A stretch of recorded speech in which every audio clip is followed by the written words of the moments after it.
For ancient humans, the night was not quiet, it was dangerous.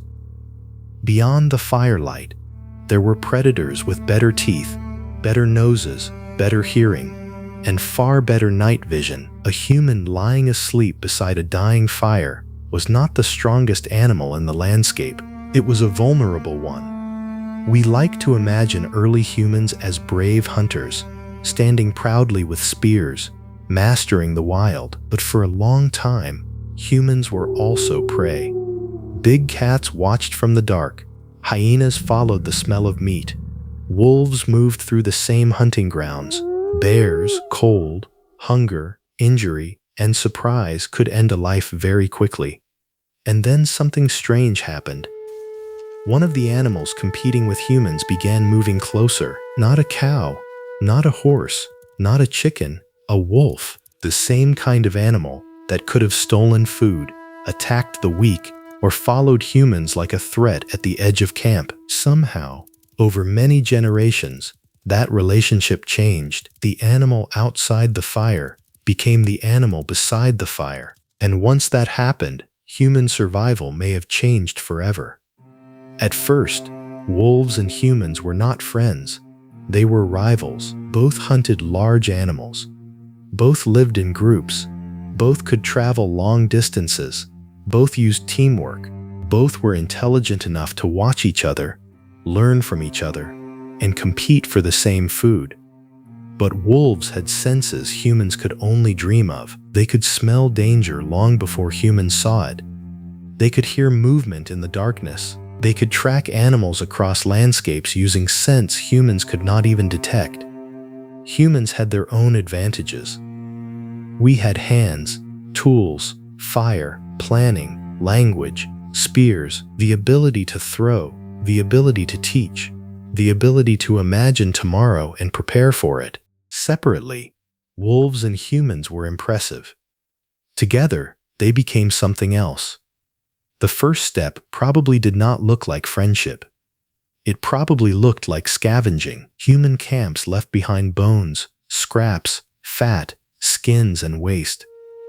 To a hungry wolf, that was an opportunity. Most wolves would have stayed far away because humans were dangerous. But some wolves may have been slightly less fearful, slightly less aggressive, and slightly more willing to approach the edge of camp. Those wolves got food. The aggressive wolves were more likely to be chased away or killed. The calmer wolves had a better chance of surviving near people. Over time, the wolves that could tolerate humans became better at living around us, and humans may have noticed something too. A wolf near the camp was not only stealing scraps, it was also watching the darkness. Imagine a group of ancient humans asleep in a cave or under a shelter. The fire is low, children are curled near adults. Everyone is exhausted. No one can stay alert forever, but a wolf can hear something moving outside. A wolf can smell a predator before it appears. A wolf can react faster than a sleeping human, even before dogs became true companions. Animals near camp could have acted like an early warning system. If they growled, barked, moved, or became alert, humans had a few extra seconds to wake up, and in the ancient world, a few seconds could matter. That may be one of the first reasons dogs became useful. They helped humans survive while humans were at their weakest. As this relationship deepened, dogs became more than camp alarms. They became hunting partners. Humans were clever hunters, but we were limited by our senses. We could follow tracks, but not like dogs. We could listen, but not like dogs. We could chase, but not always fast enough. Dogs could smell where animals had gone. They could flush prey from hiding places. They could help corner animals, follow wounded prey, and find things humans had lost. This did not mean dogs did the hunting for humans. It meant they made humans better hunters. A human with a spear was dangerous.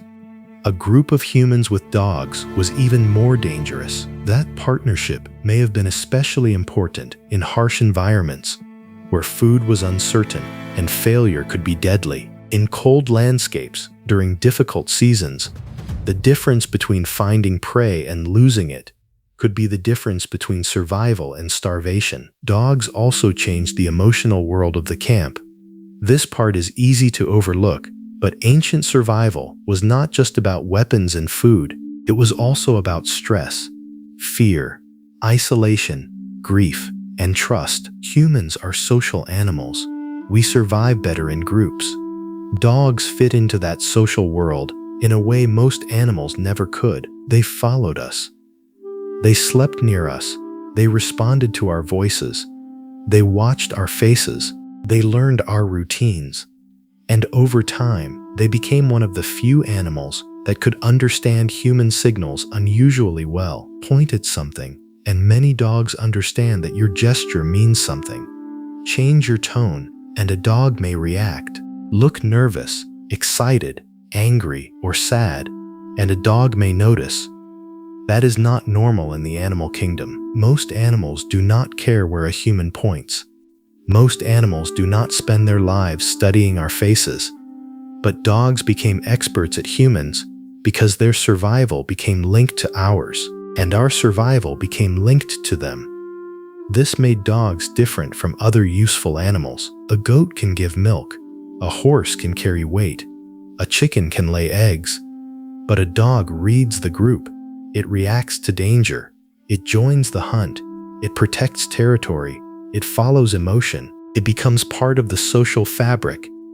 That is why the dog-human bond feels so old.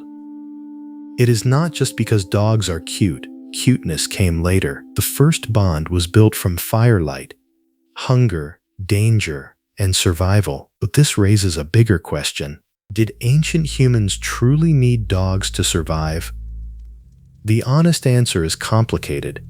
Humans survived in many places without dogs. We were already intelligent, adaptable, and dangerous in groups.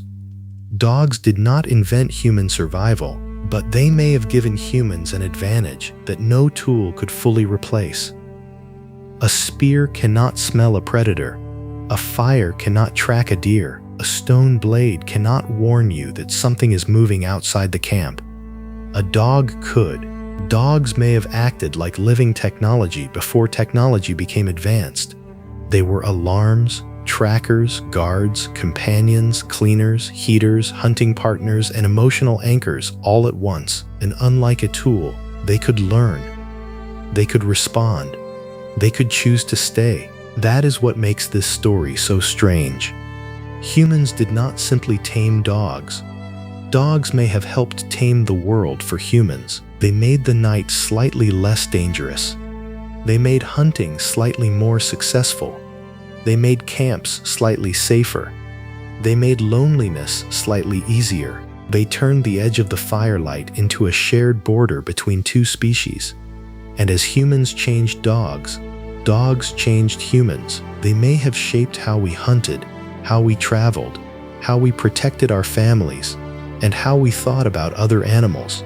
They may have been the first proof that another species could become more than prey, more than danger, and more than a tool.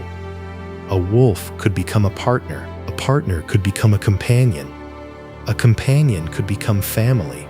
That transformation is one of the most important relationships in human history. Because long before cities, farms, writing, money, or machines, there was a creature sitting beside us in the dark, listening for danger we could not hear. And maybe that is why dogs became so deeply connected to humans. They were not just pets. They were not just animals we liked.